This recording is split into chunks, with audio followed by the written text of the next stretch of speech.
you speak African? Aren't you from the hood? Wow. Can I have your hair? So your dad's the black one, right?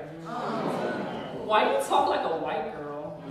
What do you mean you can't play basketball? You speak Spanish, you're not black. Why are you such an angry black woman?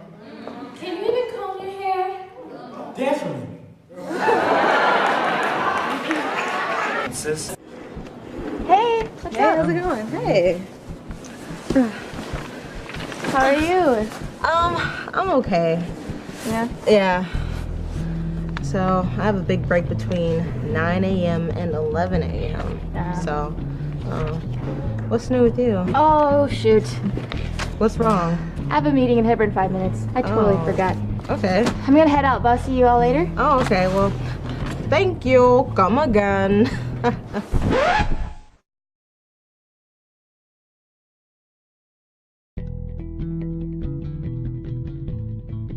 So, what just happened here?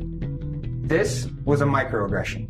This face was caused by a microaggression. Now we're going to break this down in 3 steps.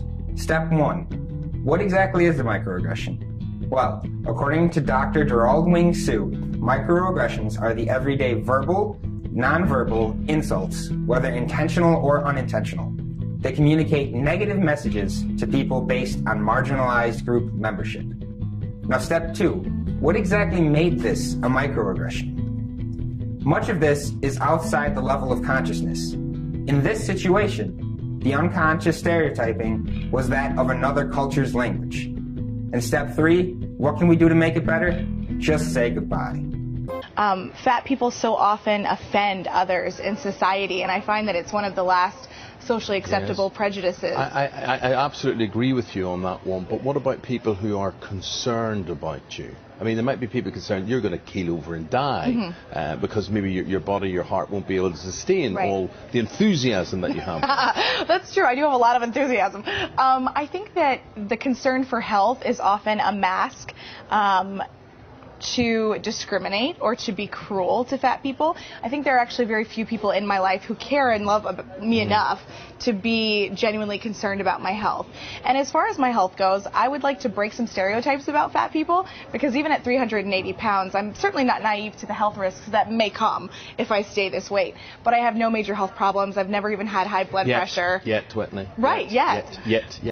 I think that people have a blanket idea that all fat people are unhealthy and all fat people are unfit and all fat people are miserable, whereas we are not one person, we are a group of individuals, and each individual has their own relationship to their health and their bodies. I have an incredibly engaged physical activity, and I'm the size that I am. Julius, you're a fitness trainer. What do you think of Jenny and Dorothy being happy with their bodies? I think that's fantastic. Are you healthy? Have you been to the doctors and they've told you that you're healthy? Well, I think that's quite a loaded question, because I don't think anyone here who's thin is going to be asked that. So I guess that's what I would say to that answer, that we have to look as well at the assumptions that are made.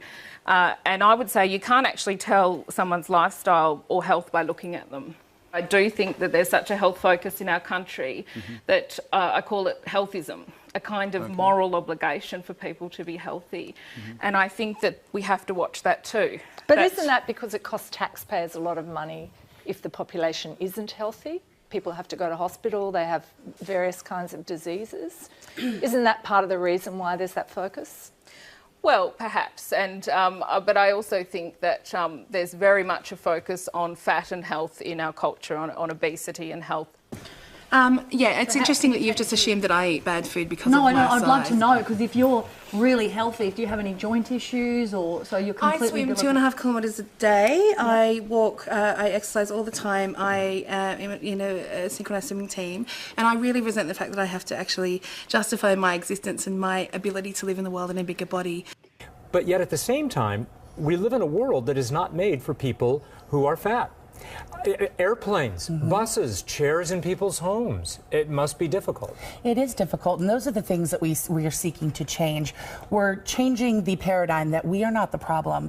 The problem is that our world doesn't accommodate a diversity of bodies. So that's what we need to change, not so much changing who we are and changing our body, but instead changing society. I think that exercising is good, activity is good. My thought is that weight needs to be set aside, and that regardless if I gain, lose, or stay the same, that's not important to me. What's important to me is that I'm getting the nourishment, the nutrition, the sleep, the activity that my body needs. There is nothing you can tell by a person by noting their body size except their body size. You don't know their behaviors, you don't know their habits, you don't know their health. We visited campus to ask Occidental students if they agree that the following statements could be considered microaggressions. I'm asking an Asian American, where were you born? Yes. What about saying all lives matter? I think because the history behind Black Lives Matter, it's kind of like appropriating a statement that was created specifically to talk about Black lives being lost to police brutality, so that is. I believe the most qualified person should get the job. Qualifications aren't really the only thing you should consider when hiring someone. But if you're saying that the most qualified person is someone who is not a minority or not of a religion you believe in, then yes, that'd be a microaggression. Saying God bless you after somebody sneezes. Oh, that would be a microaggression because of different religions. Yeah, it could be a microaggression to someone who doesn't believe in God.